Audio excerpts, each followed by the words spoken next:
नोरमा group, जो सोचता है वो करता है। आपके अपने सपनों का आशियाना।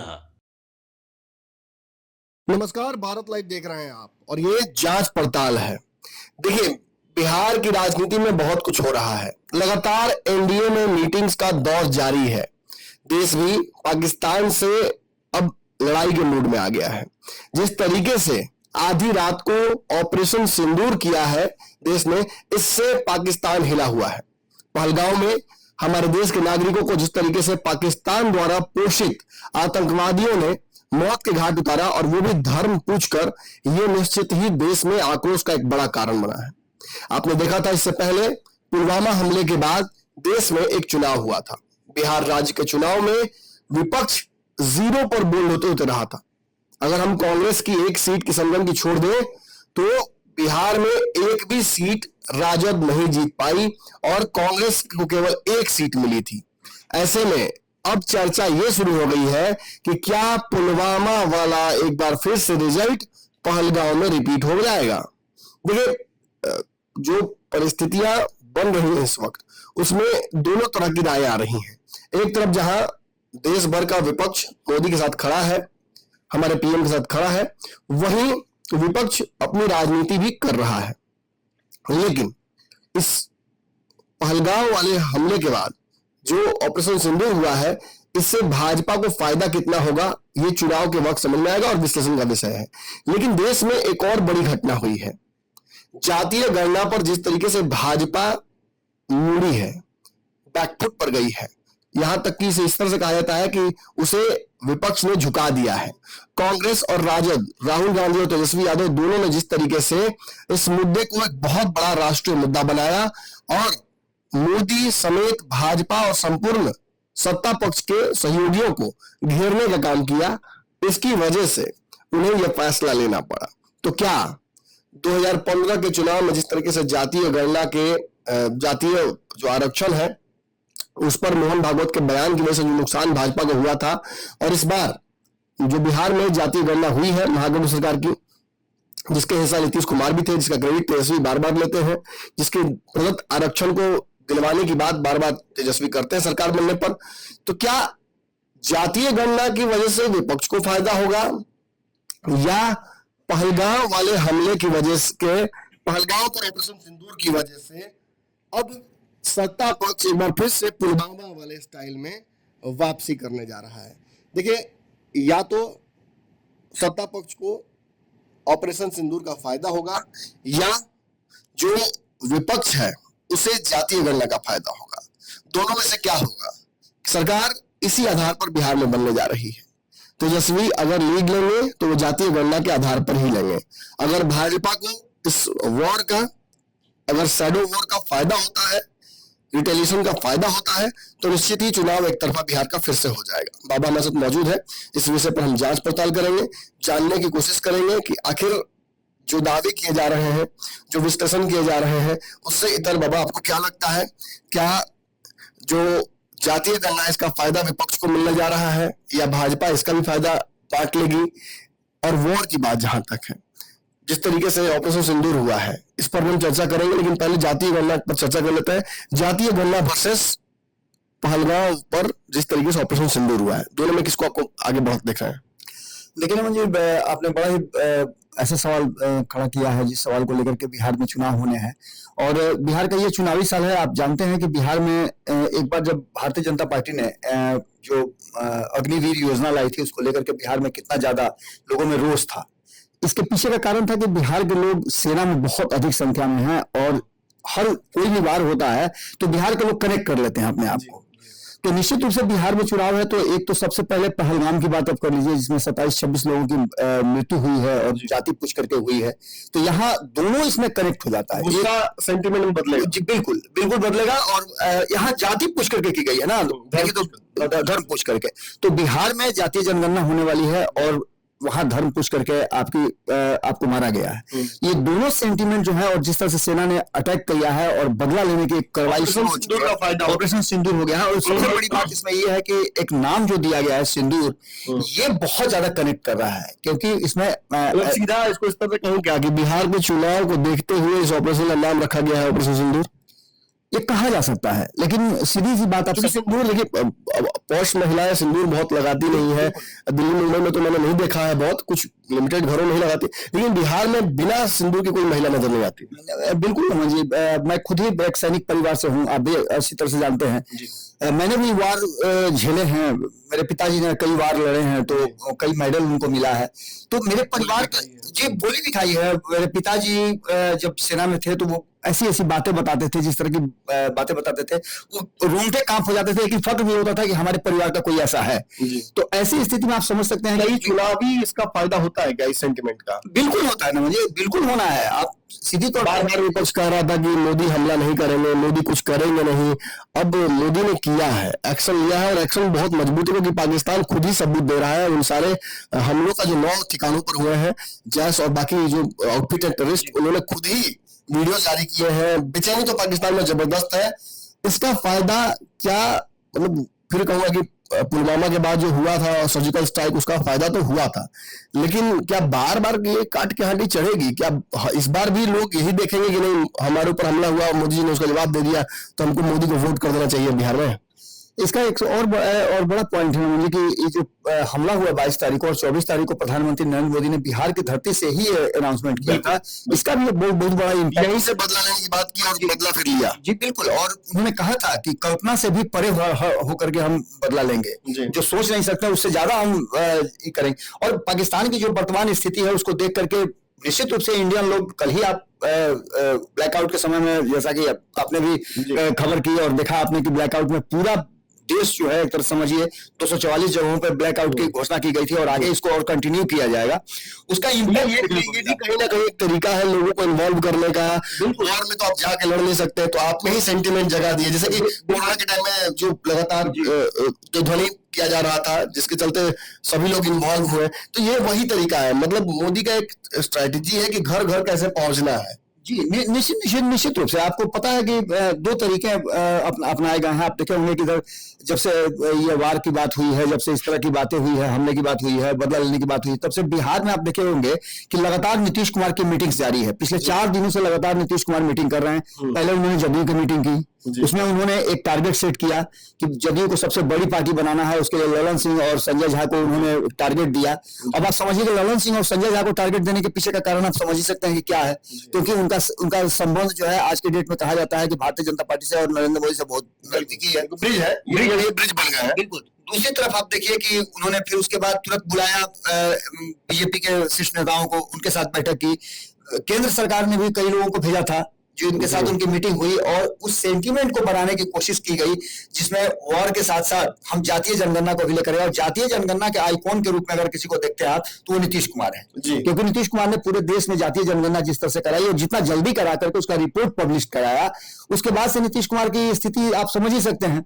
तो ऐसी स्थिति में एक मतलब बेसिकली अगर मैं ये पूछूं कि इस हमले के बाद जो रिटेलिएशन भारत का हुआ है, इसका फायदा भारत को मिलेगा, मतलब भारत को इन द सेंस की, मतलब नरेंद्र मोदी इसका फायदा उठा पाएंगे? और क्या बिहार चुनाव में ये जो अजय रथ चल रहा है बीजेपी का पूरे राज्यों में, देश भर में, वो बिहार में भी सफल हो पाएगा?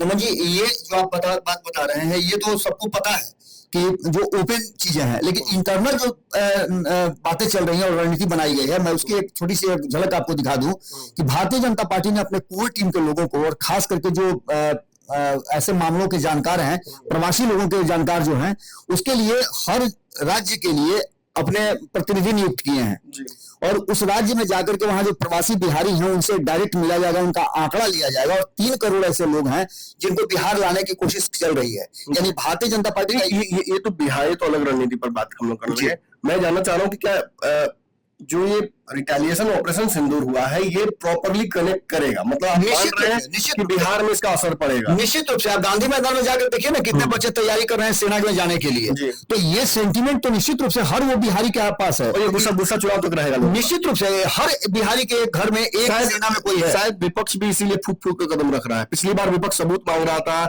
इस बार तेजस्वी यादव, लालू यादव, कांग्रेस के नेता, सभी ओवैसी, सभी एकदम देश के सेना के साथ खड़े हैं। वो सेलेक्टिवली वर्ड चॉइस उनका यही है कि वो मोदी साथ खड़े नहीं है, लेकिन देश की सेना के साथ खड़े हैं। और ऑब्वियसली जो कल मैसेज दिया गया है नरेंद्र मोदी के द्वारा, 2 महिलाओं को सामने रखा गया ऑपरेशन सिंदूर के तहत, जी। और 2 हमारे सेना की 2 अलग अलग टुकड़ियों की, जो वायुसेना और जो थल सेना है, उनकी उनके रिप्रेजेंटेटिव्स बैठे। एक उसमें से मुसलमान महिला थी और जी। एक हिंदू महिला थी। दोनों ने ऑपरेशन सिंदूर की ब्रीफिंग दी। ये एक सेलेक्टिव मैसेजिंग है बिहार और देश को। निश्चित रूप से इसमें कोई दो राय नहीं है। ये सब पहुंचेगा हर घर तक, निश्चित महिलाएं भी सुनेंगी। निश्चित इसमें अब बड़ा दूसरा हिस्सा इस सवाल का, एक तरफ तो मोदी के पास एक बहुत बड़ा जिन आ गया है जिसका वो अपने हिसाब से उपयोग कर सकते हैं इस वॉर के रिटेलिएशन का, ऑपरेशन सिंदूर का। वही दूसरी तरफ जातीय गणना पर नरेंद्र मोदी को फायदा होता बहुत नजर नहीं आ रहा है। अगर कुछ होता भी है तो वो बीच बीच का ही होगा। तेजस्वी इस पर अपनी जीत दिखाएंगे, राहुल गांधी इस पर अपनी जीत दिखाएंगे। अगर आंकड़े भिन्न आते हैं बिहार में नीतीश कुमार की सरकार के, तो नीतीश भी उससे परेशान हो जाएंगे। क्या जातीय गणना वर्सेस ऑपरेशन सिंदूर आमने सामने रखा जाए, जातीय गणना पर विपक्ष की बड़ी जीत और ऑपरेशन सिंदूर पर मोदी की बड़ी जीत, तो दोनों को जब तराजू के 2 पल्लों पर रखेंगे तो बिहार चुनाव में किसका परिणाम आपको भारी नजर आता है? यही वो कारण है हनुमान जी की भारतीय जनता पार्टी, एक तरफ धर्म तो एक तरफ जाति। भारतीय जनता पार्टी ने 2 तरीके से बिहार को जीतने का फैसला किया है।